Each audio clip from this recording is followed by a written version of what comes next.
So moving on from step 4 to step 5, let's say you come to an agreement with the seller. You've made an offer, they may have countered, and you've gone back and forth. You've worked out the finer terms of the agreement. At this point comes a whole nother set of learning. The 5th step is putting the deal together. And this is where you can often draw on some of your professional advisors. You might go to a finance broker or someone who can help structure the loan in a way that is suitable to yourself. If you're dealing with a commercial property, you might need some help in order to get a commercial lease document done. When you're doing your due diligence, you have to check existing leases and look for any clauses which might be onerous towards you. Yeah, due diligence is extremely important on many levels, not only inspection of the property, but inspection of your finance, of the market conditions, of the rental agents, of the management. This is when the whole package starts coming together. Right. And I always say that looking for the deal is always the exciting bit, and finding one that you think might have an angle for you and then getting it to the point where they agree to the offer. The bits that come after that, what we're talking about now, the due diligence and structuring it, that can be a bit more tedious, and sometimes it feels a bit like cranking a handle. But it's equally important, because if you give up now, you'll lose the deal, or you'll use one of those out clauses to say, I don't think I want it anyway, and then you're back to square one. Yes, and sometimes I've actually done my due diligence and I found the deal was not as advertised. Sometimes it's not as good. But is it not also true that sometimes you thought a deal is going to be reasonably good, you do your due diligence, and then you find out that indeed it wasn't as it appeared, it's a lot better? I have found that's a lot better more times than I have found it was not as good as advertised. Right. If you're dealing with a reputable seller, the deal is often better. If you're dealing with an unreputable seller, sometimes you'll find the hidden things that, most people would say are bad.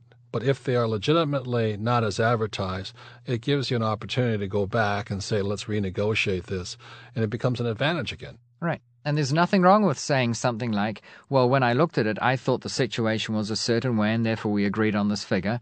But now when I realize that the land doesn't encompass all the land we saw, it's a lot less, for instance, suddenly it's worth a lot less to me. I'm still happy to buy it, but we need to adjust the acquisition price for me to truly reflect its value. And some of the points that are put together in this deal, the escrow agent will tell you, so you don't really have to worry that much, or the bank will tell you. They may need an environmental study. They may need a new survey, or you need to talk to your management company as well, whether they want to take this property over. So there's many parts of putting the deal together, and as Dolph says, it's actually kind of anticlimactic. It is a little bit. And then the trickiest bit for a lot of people is getting the finance. And that is where traditionally we've been brought up thinking that applying for a mortgage is something that isn't very good. We almost feel bad about it. We feel as though we have to ask the bank for money. And the only thing I really want to say about getting mortgages is that even though we use the terminology that we get a mortgage from the bank, in actual fact, we're not getting anything from them. We're making them an offer. We're offering them an investment. They are going to invest in this piece of real estate with us. And if it's a great investment, they will willingly and gladly lend you money to do so. Remember, they far more readily lend money on real estate than anything else, as evidenced by the fact that the interest rates are lower. So what Dolph is saying here is that the bankers need to lend money. That's their business. Yeah, So don't feel like they're doing you a favor. You're doing them a favor also. Right. And as I often say, always remember that when you owe the bank $5,000, you've got a problem. But when you owe the bank $5 million, they've got a problem, and they look after you very well. That's right. The other part of putting the package together is I always ask for a professional home inspection or a building inspector to go into it. If there's need of repair at that moment, if it's a fixer-upper, at this point I'll bring in a licensed general contractor to start giving me some bids, because I need to get some real numbers now as to how good or bad my estimates were up to this point. So this is a part where it's almost all common sense. If you don't ask the questions, for instance, have you checked the environmental, the banker will ask you for that. If you haven't had a home inspection, the escrow agent or the bank will ask for that. These are all parts where it comes together. Is a little bit tedious, but it's a very important part of the deal. It is, and it's important for two reasons. Firstly, for instance, the environmental inspection. We don't just want that done so that we can appease the bank manager when he says, have you had an environmental inspection?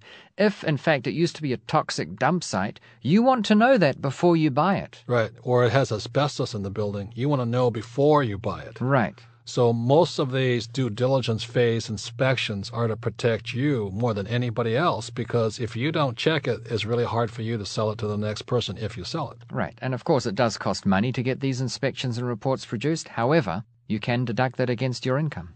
It's just part of the expense of putting an investment together. Right.